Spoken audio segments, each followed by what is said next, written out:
বাংলার গ্রামের ছেলে শঙ্কর একটু অন্যরকম। সে স্বপ্ন দেখে আফ্রিকার। ঘটনাক্রমে একটা চাকরিও তার জুটে যায় ইউগান্ডা রেলওয়ে কনস্ট্রাকশন সাইটে। সেখানে সাংঘাতিক সিংহের উপদ্রব। সেখানে কিছুদিন কাজ করার পর শঙ্কর ছোট একটা স্টেশনের স্টেশন মাস্টারের কাজ পেল। সেই স্টেশনের সেই একমাত্র কর্মচারী। সেখানে সিংহ ছাড়াও অন্য কিছু একটা বিপদের আভাস পেল শঙ্কর। চাঁদের পাহাড় দ্বিতীয় পর্ব। ঠিক এই জীবনই সে চেয়েছিল। এ তার রক্তে আছে। এই জনহীন প্রান্তর, এই রহস্যময়ী রাত্রি, অচেনা নক্ষত্রে ভরা আকাশ, এই বিপদের আশঙ্কা, এই তো জীবন। নিরাপদ শান্ত জীবন নিরীহ কেরানির হতে পারে, তার নয়। সেদিন বিকেলে ট্রেন রওনা করে দিয়ে সে নিজের কোয়ার্টারে রান্নাঘরে ঢুকতে যাচ্ছে, এমন সময় খুঁটির গায়ে কি একটা দেখে সে 3 হাত লাফিয়ে পিছিয়ে। প্রকাণ্ড একটা হলদে খরিশ গোখরো তাকে দেখে ফনা উদ্যত করে খুঁটি থেকে প্রায় 1 হাত বাইরে মুখ বাড়িয়েছে। আর 2 সেকেন্ড পরে যদি শঙ্করের চোখ সেদিকে পড়তো তাহলে না। এখন সাপটাকে মারবার কি করা যায়? কিন্তু সাপটা পর মুহূর্তে খুঁটি বেয়ে ওপরে খড়ের চালের মধ্যে লুকিয়ে পড়ল। বেশ কাণ্ড বটে। ওই ঘরে গিয়ে শঙ্করকে এখন ভাত রাঁধতে বসতে হবে। এ সিংহ নয় যে দরজা বন্ধ করে আগুন জ্বেলে রাখবে। খানিকটা ইতস্তত করে শঙ্কর অগত্যার রান্নাঘরে ঢুকলো এবং কোনো রকমে তাড়াতাড়ি রান্না সেরে সন্ধ্যা হওয়ার আগেই খাওয়া দাওয়া সাঙ্গ করে সেখান থেকে বেরিয়ে স্টেশন ঘরে এলো। কিন্তু স্টেশন ঘরেই বা বিশ্বাস কি? সাপ কখন কোন ফাঁক দিয়ে ঘরে ঢুকবে তাকে কি আর ঠেকিয়ে রাখা যাবে? পরদিন সকালে ট্রেনে গার্ডের গাড়ি থেকে একটা নতুন কুলি তার রসদের বস্তা নামিয়ে দিতে এলো। সপ্তাহে 2 দিন মোম্বাসা থেকে চাল আর আলু রেল কোম্পানি এই নির্জন স্টেশনের কর্মচারীদের পাঠিয়ে দেয়। মাসিক বেতন থেকে এর দাম কেটে নেওয়া হয়। যে কুলিটা রসদের বস্তা নামিয়ে দিতে এলো সে ভারতীয়, গুজরাট অঞ্চলে বাড়ি। বস্তাটা নামিয়ে সে কেমন যেন অদ্ভুত ভাবে চাইল শঙ্করের দিকে, এবং পাছে শঙ্কর তাকে কিছু জিজ্ঞেস করে এই ভয়েই যেন তাড়াতাড়ি গাড়িতে গিয়ে উঠে পড়ল। কুলির সে দৃষ্টি শঙ্করের চোখ এড়ায়নি। কি রহস্য জড়িত আছে যেন এই জায়গাটার সঙ্গে, কেউ তা ওর কাছে প্রকাশ করতে চায় না। প্রকাশ করা যেন বারণ আছে। ব্যাপার কি? দিন 2 পরে ট্রেন পাশ করে সে নিজের কোয়ার্টারে ঢুকতে যাচ্ছে। আর একটু হলে সাপের ঘাড়ে পা দিয়েছিল আর কি। সেই খরিশ গোখরো সাপ।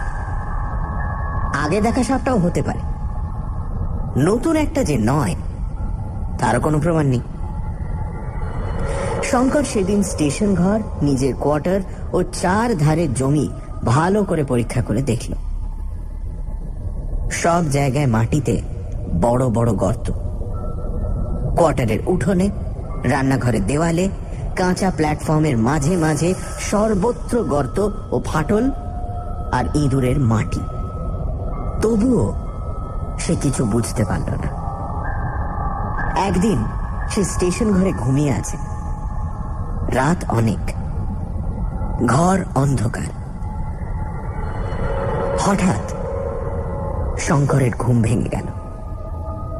5টা ইন্দ্রিয়ের বাইরে আর একটা কোনো ইন্দ্রিয় যেন মুহূর্তের জন্য জাগরিত হয়ে উঠে তাকে জানিয়ে দিল যে সে ভয়ানক বিপদে পড়বে। ঘোর অন্ধকার। শঙ্করের সমস্ত শরীর যেন শিউরে উঠল। টর্চটা হাতড়ে পাওয়া যায় না কেন? অন্ধকারের মধ্যে যেন একটা কিসের অস্পষ্ট শব্দ হচ্ছে ঘরের মধ্যে। হঠাৎ টর্চটা তার হাতে ঠেকল এবং কলের পুতুলের মতো সে সামনের দিকে ঘুরিয়ে টর্চটা জ্বালল। সঙ্গে সঙ্গেই সে ভয়ে বিস্ময়ে কাঠ হয়ে টর্চটা ধরে বিছানার ওপরেই বসে রইল। দেওয়াল ও তার বিছানার মাঝামাঝি জায়গায় মাথা উঁচু করে তুলে ও টর্চের আলো পড়ার দরুন সাময়িকভাবে আলো আঁধারি লেগে খেয়ে আছে আফ্রিকার ক্রূর ও হিংস্রতম সাপ, কালো মাম্বা। ঘরের মেঝে থেকে সাপটা প্রায় 2.5 হাত উঁচু হয়ে উঠেছে। সেটা এমন কিছু আশ্চর্য নয়।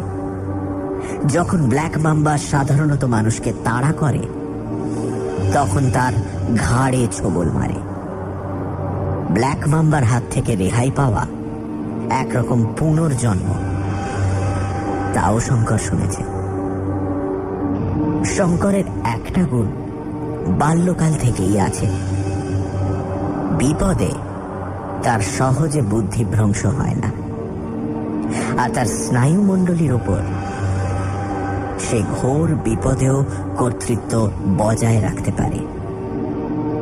শঙ্কর বুঝল, হাত যদি তার একটু কেঁপে যায় তবে যে মুহূর্তে সাপটা চোখ থেকে আলো সরে যাবে সেই মুহূর্তে ওর আলো আঁধারি কেটে যাবে এবং তখনই সে করবে আক্রমণ। সে বুঝল তার আয়ু নির্ভর করছে এখন দৃঢ় ও অকম্পিত হাতে টর্চটা সাপের চোখের দিকে ধরে থাকার ওপর। যতক্ষণ সে এরকম ধরে থাকতে পারবে ততক্ষণ সে নিরাপদ। কিন্তু যদি টর্চটা একটু এদিক ওদিক সরে যায়, শঙ্কর টর্চ ধরেই রইল। সাপের চোখ দুটো জ্বলছে যেন দুটো আলোর দানার মতো। কি ভীষণ শক্তি ও রাগ প্রকাশ পাচ্ছে চাবুকের মতো খাড়া উদ্যত তার কালো মিশমিশে সরু দেহটাতে। শঙ্কর ভুলে গেল চারপাশের সব আসবাবপত্র, আফ্রিকা দেশটা, তার রেলের চাকরি, মোম্বাসা থেকে কিসুমু লাইনটা, তার দেশ, তার বাবা মা, সমস্ত জগৎটা শূন্য হয়ে গিয়ে সামনের ওই দুটো জলজলে আলোর দানায় পরিণত হয়েছে। তার বাইরে শূন্য, অন্ধকার, মৃত্যুর মতো শূন্য, প্রলয়ের পরের বিশ্বের মতো অন্ধকার।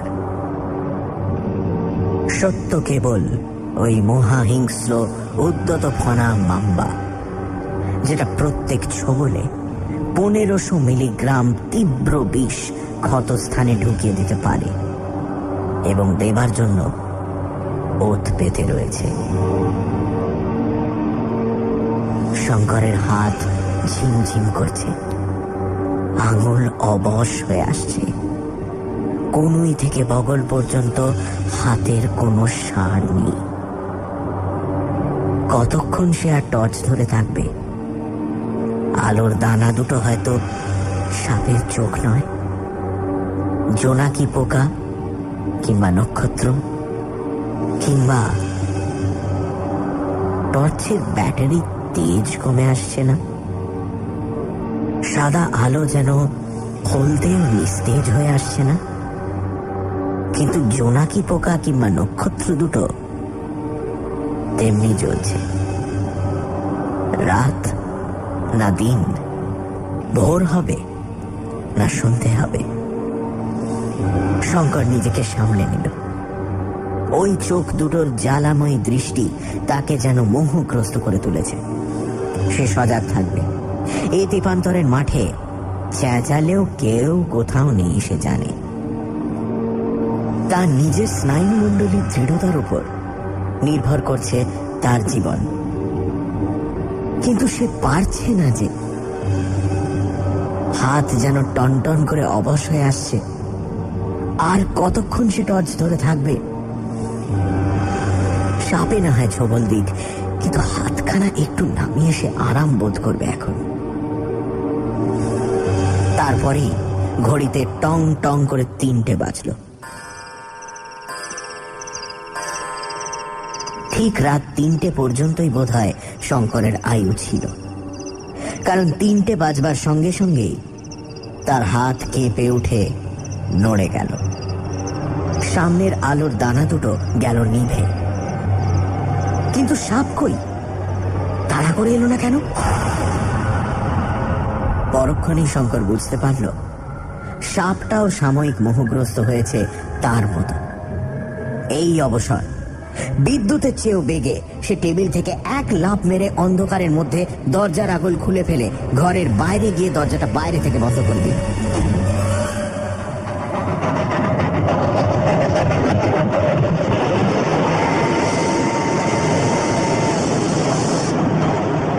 সকালের ট্রেনে শঙ্কর বাকি রাতটা প্ল্যাটফর্মেই কাটিয়েছে। ট্রেনের গার্ডকে বলল সে সব ব্যাপার। গার্ড বলল, চলো দেখি স্টেশন ঘরের মধ্যে। ঘরের মধ্যে কোথাও সাপের চিহ্নও পাওয়া গেল না। গার্ড লোকটা ভালো, বলল, তবে বলি শোনো, খুব বেঁচে গিয়েছ কাল রাতে। এতদিন কথাটা তোমায় বলিনি পাছে তুমি ভয় পাও। তোমার আগে যিনি স্টেশন মাস্টার এখানে ছিলেন, তিনিও সাপের উপদ্রবেই এখান থেকে পালান। তার আগে 2জন স্টেশন মাস্টার এই স্টেশনের কোয়ার্টারে সাপের কামড়ে মরেছে। আফ্রিকার ব্ল্যাক মাম্বা যেখানে থাকে তার ত্রিসীমানায় লোক আসে না। বন্ধুভাবে কথাটা বললাম, ওপরওয়ালাদের বলো না যেন যে আমার কাছ থেকে এই কথা শুনেছো। তোমাকে ট্রান্সফারের দরখাস্ত করো। শঙ্কর বলল, দরখাস্তের উত্তর আসতেও তো দেরি হবে। তুমি একটা উপকার করো, আমি এখানে একেবারে নিরস্ত্র। আমাকে একটা বন্দুক কি রিভলভার যাওয়ার পথে দিয়ে যাও, আর কিছু কার্বলিক অ্যাসিড। ফেরবার পথেই কার্বলিক অ্যাসিডটা আমায় দিয়ে যাও। ট্রেন থেকে সে একটা কুলিকে নামিয়ে নিল এবং দুজনে মিলে সারাদিন সর্বত্র গর্ত বুঝিয়ে বেড়ালো। পরীক্ষা করে দেখে মনে হলো কাল রাত্রে স্টেশন ঘরের পশ্চিমের দেওয়ালের কোণে একটা গর্ত থেকে সাপটা বেরিয়েছিল। গর্তগুলো ইঁদুরের। বাইরের সাপ দিনের বেলা ইঁদুর খাবার লোভে গর্তে ঢুকেছিল হয়তো। গর্তটা বেশ ভালো করে বুঝিয়ে দিল। ডাউন ট্রেনের গার্ডের কাছ থেকে 1 বোতল কার্বলিক অ্যাসিড পাওয়া গেল। ঘরের সর্বত্র আশেপাশে সে অ্যাসিড ছড়িয়ে দিল। কুলিটা তাকে একটা বড় লাঠি দিয়ে গেল। 2-3 দিনের মধ্যেই রেল কোম্পানি থেকে ওকে একটা বন্দুক দিল।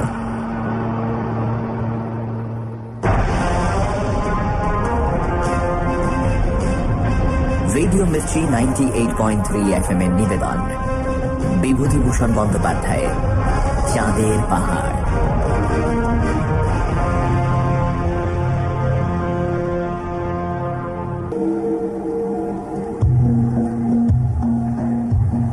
রেডিও মির্চি 98.3 FM এ চাঁদের পাহাড়, আজ দ্বিতীয় পর্ব, রাত 9টা থেকে।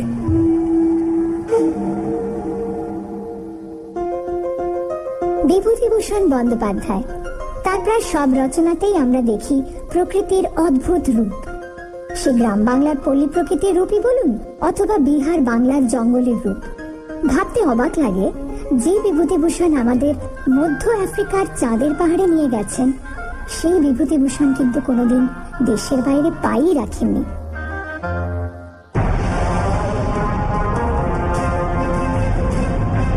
রেডিও মির্চি 98.3 FM এর নিবেদন, বিভূতিভূষণ বন্দ্যোপাধ্যায়ের চাঁদের পাহাড়।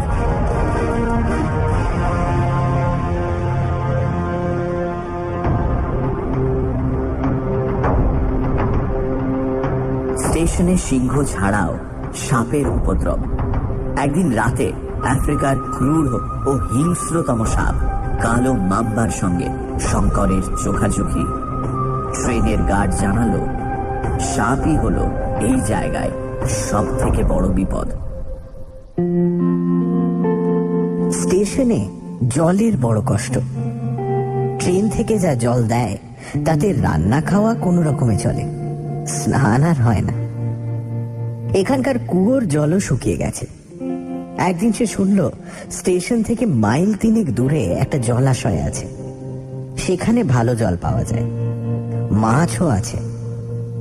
স্নান ও মাছ ধরার আকর্ষণে একদিন সে সকালে ট্রেন রওনা করে দিয়ে সেখানে মাছ ধরতে চলল। সঙ্গে একজন সোমালি কুলি, সে পথ দেখিয়ে নিয়ে গেল। মাছ ধরার সাজ সরঞ্জাম মোম্বাসা থেকে আনিয়ে নিয়েছিল। জলাশয়টা মাঝারি গোছের, চারধারে উঁচু ঘাসের বন, ইউকা গাছ, কাছেই একটা অনুচ্চ পাহাড়। জলে সে স্নান সেরে উঠে ঘন্টা 2 ছিপ ফেলে ট্যাংরা জাতীয় ছোট ছোট মাছ অনেকগুলো পেল। মাছ অদৃষ্টে জোটেনি অনেক দিন, তবে আর বেশি দেরি করা চলবে না, কারণ আবার বিকেল 4টের মধ্যে স্টেশনে পৌঁছানো চাই বিকেলের ট্রেন পাস করবার জন্য। মাঝে মাঝে প্রায়ই সে মাছ ধরতে যায়। কোনোদিন সঙ্গে লোক থাকে, প্রায়ই একা যায়। স্নানের কষ্টও ঘুচেছে। গ্রীষ্মকাল ক্রমেই প্রখর হয়ে উঠল। আফ্রিকার দারুণ গ্রীষ্ম। বেলা 9টার পর থেকে আর রোদে যাওয়া যায় না। 11টার পর থেকে শঙ্করের মনে হয় যেন দিক বিদিক দাউ দাউ করে জ্বলছে। তবুও সে ট্রেনের লোকের মুখে শুনল মধ্য আফ্রিকা ও দক্ষিণ আফ্রিকার গরমের কাছে এ নাকি কিছুই নয়। শিগগিরই এমন একটা ঘটনা ঘটল যা থেকে শঙ্করের জীবনের গতি মোড় ঘুরে অন্য পথে চলে গেল। একদিন সকালের দিকে শঙ্কর মাছ ধরতে গিয়েছিল। যখন ফিরছে তখন বেলা 3টে। স্টেশনে পৌঁছতে যখন আর মাইল খানেক বাকি, শঙ্করের কানে গেল সেই রৌদ্রদগ্ধ প্রান্তরের মধ্যে কে যেন কোথায় অস্ফুট আর্তস্বরে কি বলছে। কোন দিক থেকে শটটা আসছে লক্ষ্য করে কিছু দূর যেতেই দেখল একটা ইউকা গাছের নিচে স্বল্প মাত্র ছায়াটুকুতে কে যেন বসে আছে। শঙ্কর দ্রুত পদে তার কাছে গেল। লোকটা ইউরোপিয়ান, পরনে তালি দেওয়া ছিন্ন ও মলিন কোট প্যান্ট, এক মুখ লাল দাড়ি, বড় বড় চোখ, মুখের গড়ন বেশ সুশ্রী। দেহ বেশ বলিষ্ঠ ছিল বোঝা যায়, কিন্তু সম্ভবত রোগে কষ্টে ও অনাহারে বর্তমানে শীর্ণ। লোকটা গাছের গুঁড়িতে হেলান দিয়ে অবসন্নভাবে পড়ে আছে। তার মাথার মলিন শোলার টুপিটা একদিকে গড়িয়ে পড়েছে মাথা থেকে। পাশে একটা খাঁকি কাপড়ের বড় ঝোলা। শঙ্কর ইংরেজিতে জিজ্ঞেস করল, তুমি কোথা থেকে আসছো? লোকটা কথার উত্তর না দিয়ে মুখের কাছে হাত নিয়ে গিয়ে জলপানের ভঙ্গি করে বলল, জল জল। শঙ্কর বলল, এখানে তো জল নেই, আমার উপর ভর দিয়ে স্টেশন পর্যন্ত আসতে পারবে? অতি কষ্টে খানিকটা ভর দিয়ে এবং শেষের দিকে একরকম শঙ্করের কাঁধে চেপে লোকটা প্ল্যাটফর্মে পৌঁছল। ওকে আনতে গিয়ে দেরি হয়ে গেল। বিকেলের ট্রেন ওর অনুপস্থিতিতেই চলে গিয়েছে। ও লোকটাকে স্টেশন ঘরে বিছানা পেতে শোয়ালো, জল খাইয়ে সুস্থ করল, কিছু খাবারও এনে দিল। সে খানিকটা চাঙ্গা হয়ে উঠল বটে, কিন্তু শঙ্কর দেখল লোকটার ভারী জ্বর হয়েছে। অনেক দিনের অনিয়মে, পরিশ্রমে, অনাহারে তার শরীর একেবারে ভেঙে গেছে। 2-4 দিনে সে সুস্থ হবে না। লোকটা একটু পরে পরিচয় দিল, তার নাম ডিয়েগো অ্যালভারেজ, জাতে পর্তুগিজ, তবে আফ্রিকার সূর্য তার বর্ণ তামাটে করে দিয়েছে। রাত্রে ওকে স্টেশনে রাখল শঙ্কর, কিন্তু ওর অসুখ দেখে সে পড়ে গেল বিপদে। এখানে ওষুধ নেই, ডাক্তার নেই। সকালে ট্রেন মোম্বাসার দিকে যায় না, বিকেলের ট্রেনে গার্ড রোগীকে তুলে নিয়ে যেতে পারে, কিন্তু রাত কাটতে এখনো অনেক দেরি। বিকেলের গাড়িখানা স্টেশনে এসে যদি পাওয়া যেত তবে তো কোনো কথাই ছিল না। শঙ্কর রোগীর পাশে রাত জেগে বসে রইল। লোকটির শরীরে কিছু নেই। খুব সম্ভবত কষ্ট ও অনাহার ওর অসুখের কারণ। এই দূর বিদেশে ওর কেউ নেই। শঙ্কর না দেখলে ওকে কে দেখবে? ছোটবেলা থেকেই পরের দুঃখ সহ্য করতে পারে না সে। শঙ্কর যেভাবে সারা রাত তার সেবা করল, তার কোনো নিজের লোক ওর চেয়ে বেশি কিছু করতে পারত না। উত্তর পূর্ব কোণের অনুচ্চ পাহাড় শ্রেণীর পেছন থেকে চাঁদ উঠছে যখন সে রাত্রে, থমথম করছে নিস্তব্ধ নিশীথ রাত্রি, তখন হঠাৎ প্রান্তরের মধ্যে ভীষণ সিংহ গর্জন শোনা গেল।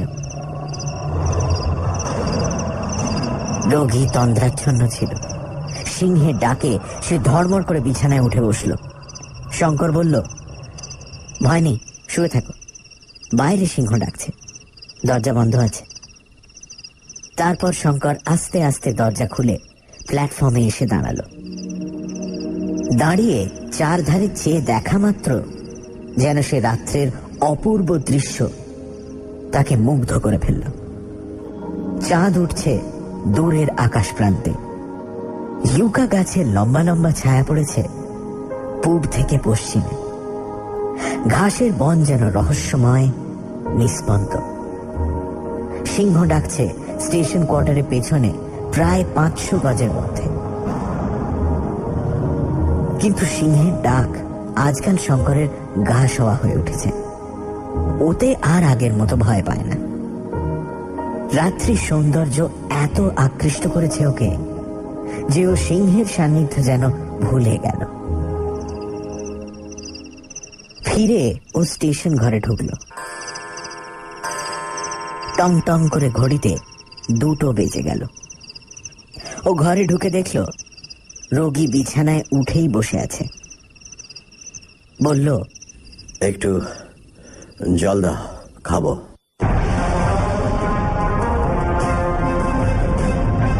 রেডিও মির্চি 98.3 FM এর নিবেদন বিভূতিভূষণ বন্দ্যোপাধ্যায়ের চাঁদের পাহাড়।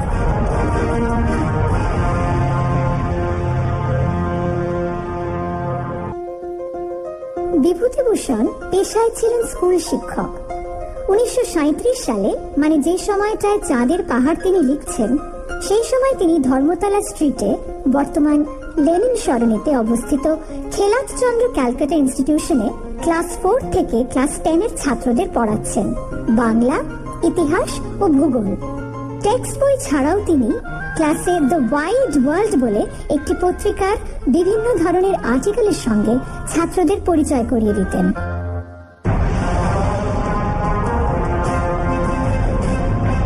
রেডিও মির্চি 98.3 FM এর নিবেদন বিভূতিভূষণ বন্দ্যোপাধ্যায়ের চাঁদের পাহাড়।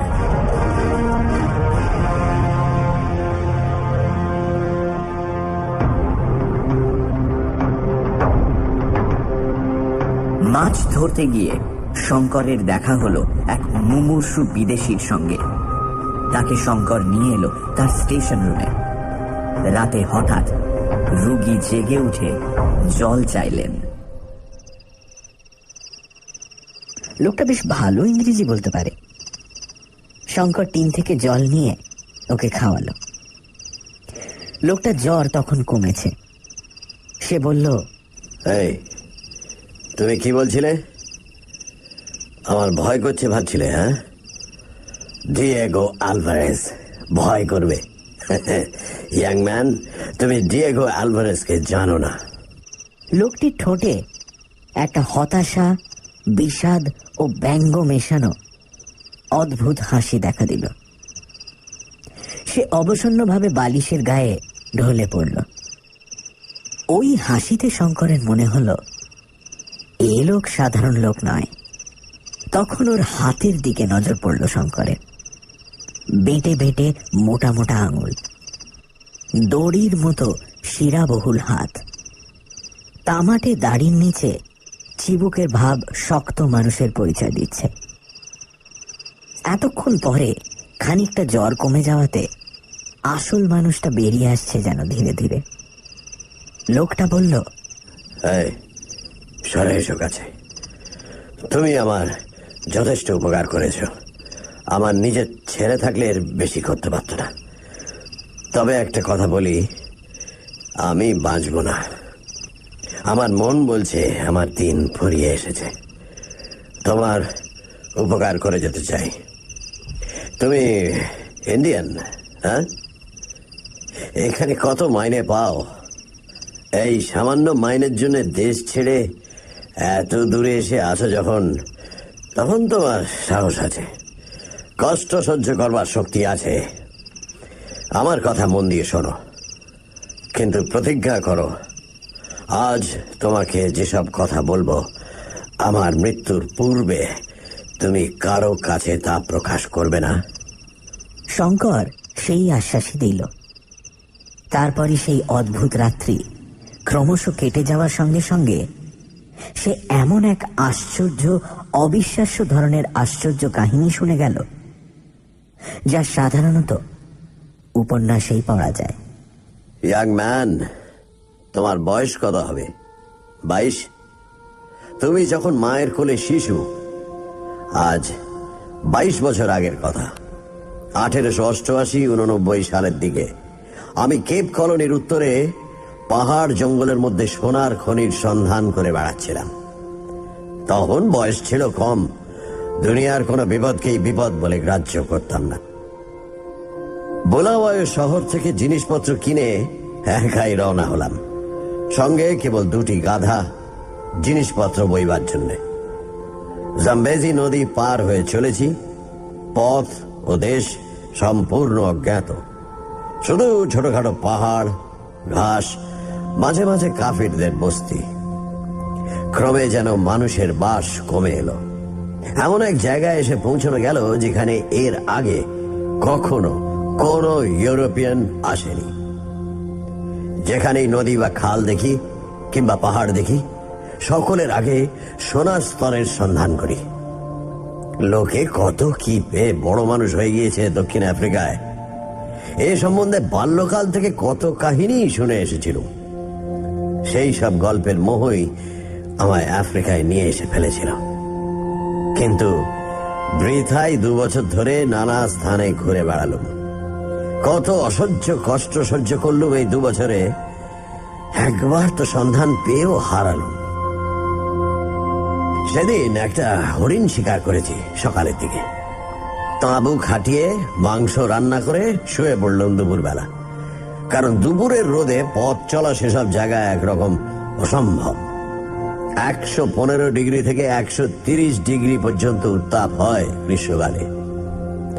বিশ্রামের পর বন্দুক পরিষ্কার করতে গিয়ে দেখি বন্দুকের নলের মাছিটা কোথায় হারিয়ে গিয়েছে। মাছি না থাকলে রাইফেলের তাক ঠিক হয় না। এদিক ওদিক কত খুঁজেও মাছিটা পাওয়া গেল না। কাছেই একটা পাথরের ঢিবি, তার গায়ে সাদা সাদা কি একটা কঠিন পদার্থ চোখে পড়ল।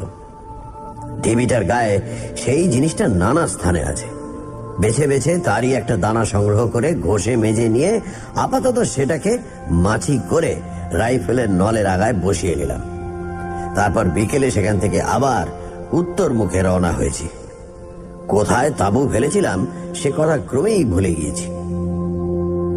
3-15 পর একজন ইংরেজের সঙ্গে সাক্ষাৎ হলো। সেও আমার মতো সোনা খুঁজে বেড়াচ্ছে। তার সঙ্গে 2 মাথাবেল কুলি ছিল। পরস্পরকে পেয়ে আমরা খুশি হলাম। তার নাম জিম কার্টার, আমার মতোই ভাবঘুরে, তবে তার বয়স আমার চেয়ে বেশি। জিম একদিন আমার বন্দুকটা নিয়ে পরীক্ষা করতে গিয়ে হঠাৎ কি দেখে আশ্চর্য হয়ে গেল। আমায় বললে, বন্দুকের মাছি তোমার এরকম কেন? তারপর আমার গল্প শুনে সে উত্তেজিত হয়ে উঠল। বললে, তুমি বুঝতে পারোনি এই জিনিসটা খাঁটি রূপো, খনিজ রূপো। এই যেখানে পাওয়া যায় সাধারণত সেখানে রূপোর খনি থাকে। আমার আন্দাজ হচ্ছে 1 টন পাথর থেকে সেখানে অন্তত 9000 আউন্স রূপো পাওয়া যাবে। সে জায়গাতে এক্ষুনি চলো আমরা যাই। এবার আমরা লক্ষ্যপতি হয়ে যাব। সংক্ষেপে বলি, তারপর কার্টারকে সঙ্গে নিয়ে আমি যে পথে এসেছিলাম সেই পথে আবার এলাম। কিন্তু 4 মাস ধরে কত চেষ্টা করে, কত অসহ্য কষ্ট পেয়ে, কতবার বিরাট দিক দিশাহীন মরুভূমিবৎ ভেল্ডের মধ্যে পথ হারিয়ে মৃত্যুর দ্বার পর্যন্ত পৌঁছেও কিছুতেই আমি সে স্থান নির্ণয় করতে পারলাম না। যখন সেখান থেকে সেবার তাঁবু উঠিয়ে দিয়েছিলাম, হয়তো লক্ষ্য করিনি জায়গাটা। আফ্রিকার ভেল্ডে কোনো চিহ্ন বড় একটা থাকে না যার সাহায্যে পুরনো জায়গা খুঁজে বার করা যায়। সবই যেন একরকম। অনেকবার হয়রান হয়ে শেষে আমরা রূপোর খনির আশা ত্যাগ করে গোয়াই নদীর দিকে চললাম। জিম কার্টার আমাকে ছাড়ল না, তার মৃত্যু পর্যন্ত আমার সঙ্গেই ছিল। তার সে শোচনীয় মৃত্যুর কথা ভাবলে এখনো আমার খুব কষ্ট হয়। তৃষ্ণার কষ্টটাই এই ভ্রমণের সময় সব কষ্টের চেয়ে বেশি বলে মনে হয়েছে আমাদের কাছে। তাই এখন থেকে আমরা নদী পথ ধরে চলব, এই স্থির করা গেল। বনের জন্তু শিকার করে খাই, আর মাঝে মাঝে কাফির বস্তি যদি পাই সেখান থেকে মিষ্টি আলু, মুরগি প্রভৃতি সংগ্রহ করি। একবার অরেঞ্জ নদী পার হয়ে প্রায় 50 মাইল দূরবর্তী একটা কাফির বস্তিতে আশ্রয় নিয়েছি। সেই দিন দুপুরের পরে কাফির বস্তির মোড়লের মেয়ে হঠাৎ ভয়ানক অসুস্থ হয়ে পড়ল। আমরা দেখতে গেলাম 5-6 বছরের একটা ছোট্ট উলঙ্গ মেয়ে মাটিতে পড়ে গড়াগড়ি দিচ্ছে। তার পেটে নাকি ভয়ানক ব্যথা। সবাই কাঁদছে ও দাবাদাবি করছে। মেয়েটার ঘাড়ে নিশ্চয়ই দানও চেপেছে, ওকে মেরে না ফেললে ছাড়বে না।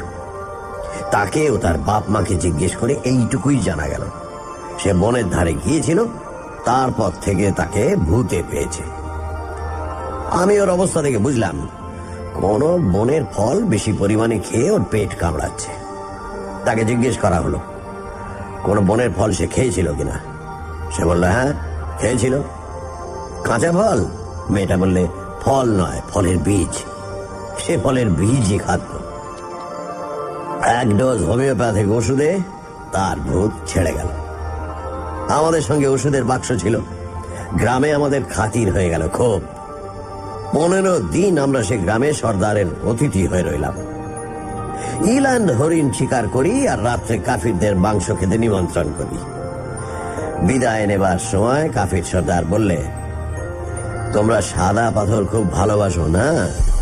বেশ খেলবার জিনিস, দেবে সাদা পাথর? দাঁড়াও দেখাচ্ছি।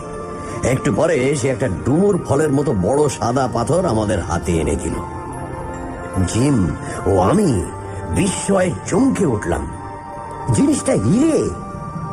হ্যাঁ হিরে। খনি বা খনির ওপরকার পাথরে মৃত্তিকা স্তর থেকে পাওয়া পালিশ না করা হিরের টুকরো।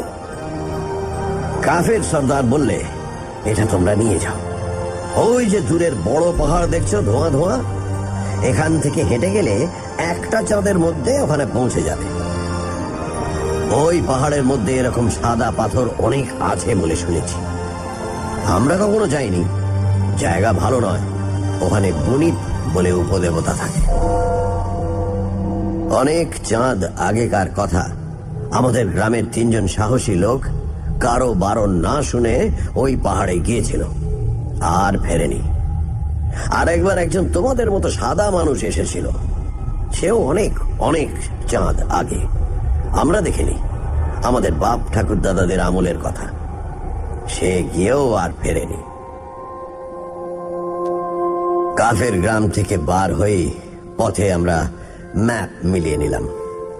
দূরের ধোঁয়া ধোঁয়া অস্পষ্ট ব্যাপারটা হচ্ছে রিক্টার্সভেল্ড পর্বত শ্রেণী, দক্ষিণ আফ্রিকার সর্বাপেক্ষা বন্য, অজ্ঞাত, বিশাল ও বিপদ সংকুল অঞ্চল।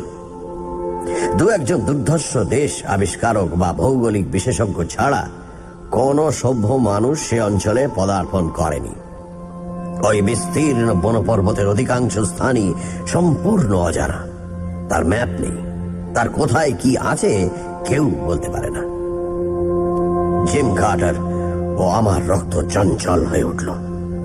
আমরা দুজনেই তখনই স্থির করলাম ওই অরণ্য পর্বতমালা আমাদেরই আগমন প্রতীক্ষায় তার বিপুল রত্ন ভাণ্ডার লোকচক্ষুর আড়ালে গোপন করে রেখেছে। ওখানে আমরা যাবই।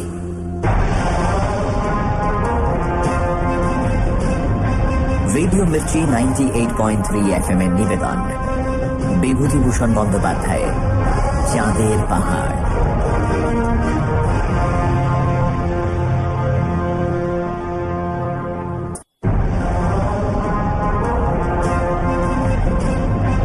রেডিও মির্চি 98.3 FM এর নিবেদন, বিভূতিভূষণ বন্দ্যোপাধ্যায়ের চাঁদের পাহাড়।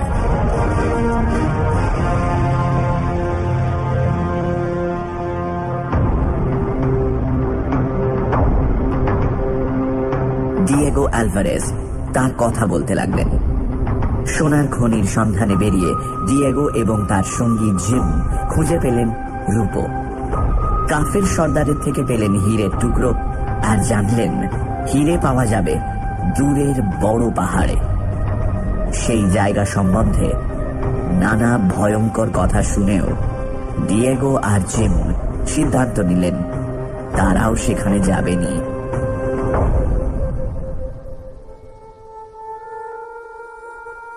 কাফের গ্রাম থেকে রওনা হওয়ার প্রায় 17 দিন পরে আমরা পর্বত শ্রেণীর পাদদেশে নিবিড় বনে প্রবেশ করলাম। আগেই বলেছি, দক্ষিণ আফ্রিকার অত্যন্ত দুর্গম প্রদেশে এই পর্বত শ্রেণী অবস্থিত।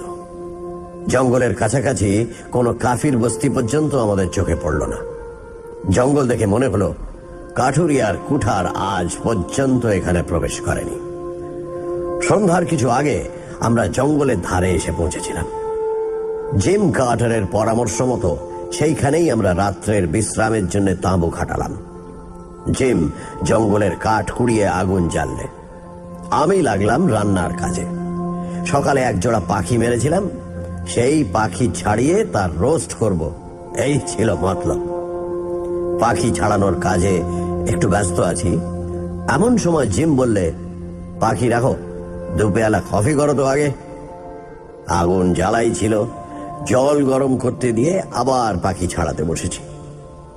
এমন সময় সিংহের গর্জন একেবারে অতি নিকটে শোনা গেল। জিম বন্দুক নিয়ে বেরোলো। আমি বললাম, অন্ধকার হয়ে আসছে, বেশি দূরে যেও না। তারপর আমি পাখি ছাড়াচ্ছি, কিছু দূরে জঙ্গলের বাইরে 2 বার বন্দুকের আওয়াজ শুনলাম। একটুখানি থেমে আবার আরেকটা আওয়াজ, তারপরেই সব চুপ। মিনিট 10 কেটে গেল। জিম আসে না দেখে আমি নিজের রাইফেলটা নিয়ে যেদিক থেকে আওয়াজ এসেছিল সেদিকে একটু যেতেই দেখি জিম আসছে। পেছনে কি একটা ভারী মতো টেনে আনছে। আমায় দেখে বললে, ভারী চমৎকার ছালখানা, জঙ্গলের ধারে ফেলে রাখলে হায়নাতে সাবাড় করে দেবে। তাঁবুর কাছে টেনে নিয়ে যাই, চলো। দুজনে টেনে সিংহর প্রকাণ্ড দেহটা তাঁবুর আগুনের কাছে নিয়ে এসে ফেললাম। তারপর ক্রমে রাত হলো। খাওয়া দাওয়া সেরে আমরা শুয়ে পড়লাম। অনেক রাত্রে সিংহের গর্জনে ঘুম ভেঙে গেল। তাঁবু থেকে অল্প দূরেই সিংহ ডাকছে। অন্ধকারে বোঝা গেল না ঠিক কত দূরে। আমি রাইফেল নিয়ে বিছানায় উঠে বসলাম। জিম শুধু একবার বললে, সন্ধ্যাবেলা সেই সিংহটা চুরি। বলেই সে নির্বিকার ভাবে পাশ ফিরে শুয়ে ঘুমিয়ে পড়ল। আমি তাঁবুর বাইরে এসে দেখি আগুন নেমে গিয়েছে। পাশে কাঠকুটো ছিল, তাই দিয়ে আবার জোর আগুন জ্বালালাম। তারপর আবার এসে শুয়ে পড়লাম। পরদিন সকালে উঠে জঙ্গলের মধ্যে ঢুকে গেলাম। কিছু দূরে গিয়ে কয়েকজন কাফিরের সঙ্গে দেখা হলো। তারা হরিণ শিকার করতে এসেছে। আমরা তাদের তামাকের লোভ দেখিয়ে কুলি ও পথ প্রদর্শক হিসেবে সঙ্গে নিতে চাইলাম। তারা বললে, তোমরা জানো না তাই ও কথা বলছো। এ জঙ্গলে মানুষ আসে না, যদি বাঁচতে চাও তো ফিরে যাও। ওই পাহাড়ের শ্রেণী অপেক্ষাকৃত নিচু, ওটা পার হয়ে মধ্যে খানিকটা সমতল জায়গা আছে, ঘন বনে ঘেরা। তার ওদিকে আবার এর চেয়ে উঁচু পর্বত শ্রেণী। ওই বনের মধ্যে সমতল জায়গাটা বড় বিপজ্জনক। ওখানে বনিপ থাকে। বনিপের হাতে পড়লে আর ফিরে আসতে হবে না। ওখানে কেউ যায় না। আমরা তামাকের লোভে ওখানে যাব মরতে? ভালো চাও তো তোমরাও যেও না। আমরা জিজ্ঞেস করলাম, বনিপ কি? তারা জানে না। তবে তারা স্পষ্ট বুঝিয়ে দিল, বনিপ কি না জানলেও সে কি অনিষ্ট করতে পারে সেটা তারা খুব ভালো রকমই জানে। ভয় আমাদের ধাতে ছিল না। জিম কার্টারের তো একেবারেই নয়। সে আরো বিশেষ করে জেদ ধরে বসল, এই বনিপের রহস্য তাকে ভেদ করতেই হবে।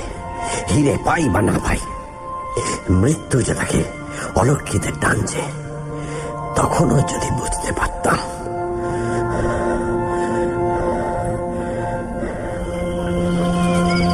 বৃদ্ধ এই পর্যন্ত বলে একটু হাঁপিয়ে পড়ল। শঙ্করের মনে তখন অত্যন্ত কৌতূহল হয়েছে। এই ধরনের কথা সে আর কখনো শোনেনি।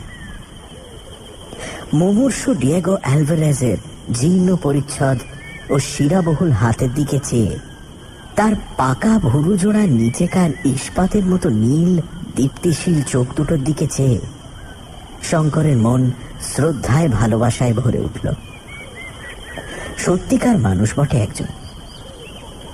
অ্যালভারেজ বলল, আরেক গ্লাস জল। জল খেয়ে বৃদ্ধ আবার বলতে শুরু করল, হ্যাঁ, তারপরে শোনো। ঘর বনের মধ্যে আমরা প্রবেশ করলাম। কত বড় বড় গাছ, বড় বড় ফার্ন, কত বিচিত্র বর্ণের অর্কিড ও লায়ানা। স্থানে স্থানে সে বন নিবিড় ও দুষ্প্রবেশ্য। বড় বড় গাছের নিচেকার জঙ্গল এতই ঘন, পড়শির মতো কাঁটা গাছের গায়ে মাথার উপরকার পাতায় পাতায় এমন জড়াজড়ি যে সূর্যের আলো কোনো জন্মে সে জঙ্গলে প্রবেশ করে কিনা সন্দেহ। আকাশ দেখা যায় না। অত্যন্ত বেবুনের উৎপাত জঙ্গলের সর্বত্র। বড় গাছের ডালে দলে দলে শিশু, বালক, বৃদ্ধ, যুবা, নানা রকমের বেবুন বসে আছে। অনেক সময় দেখলাম মানুষের আগুন তারা গ্রাহ্য করে না, দাঁত খিঁচিয়ে ভয় দেখায়। দু একটা বুড়ো সর্দার বেবুন সত্যি হিংস্র প্রকৃতির। হাতে বন্দুক না থাকলে তারা অনায়াসেই আমাদের আক্রমণ করত। জিম কার্টার বললে, অন্তত আমাদের খাদ্যের অভাব হবে না কখনো এই জঙ্গলে। 7-8 দিন সেই নিবিড় জঙ্গলে কাটল। জিম কার্টার ঠিকই বলেছিল, প্রতিদিন একটা করে বেবুন আমাদের খাদ্য যোগান দিতে দেহপাত করত। উঁচু পাহাড়টা থেকে জঙ্গলের নানা স্থানে ছোট বড় ঝর্ণা নেমে এসেছে, সুতরাং জলের অভাবও ঘটল না। একবার কিন্তু এতে বিপদও ঘটেছিল। একটা ঝর্ণার ধারে দুপুরবেলা এসে আগুন জেলে বেবুনের দাপনা ঝলসাবার ব্যবস্থা করছি। জিম গিয়ে তৃষ্ণার ঝোঁকে ঝর্ণার জল পান করলে তার একটু পরেই তার ক্রমাগত বমি হতে শুরু করলো, পেটে ভয়ানক ব্যথা। আমি একটা বিজ্ঞান জানতাম। আমার সন্দেহ হওয়াতে ঝর্ণার জল পরীক্ষা করে দেখি জলে খনিজ আর্সেনিক মেশানো আছে। অপর পাহাড়ের আর্সেনিকের স্তর ধুয়ে ঝর্ণা নেমে আসছে নিশ্চয়ই। হোমিওপ্যাথিক বাক্স থেকে প্রতিষেধক ওষুধ দিতে সন্ধ্যার দিকে জিম সুস্থ হয়ে উঠল। বনের মধ্যে ঢুকে কেবল এক বেবুন ও মাঝে মাঝে দু একটা বিষধর সাপ ছাড়া অন্য কোনো বন্য জন্তুর সঙ্গে আমাদের সাক্ষাৎ হয়নি।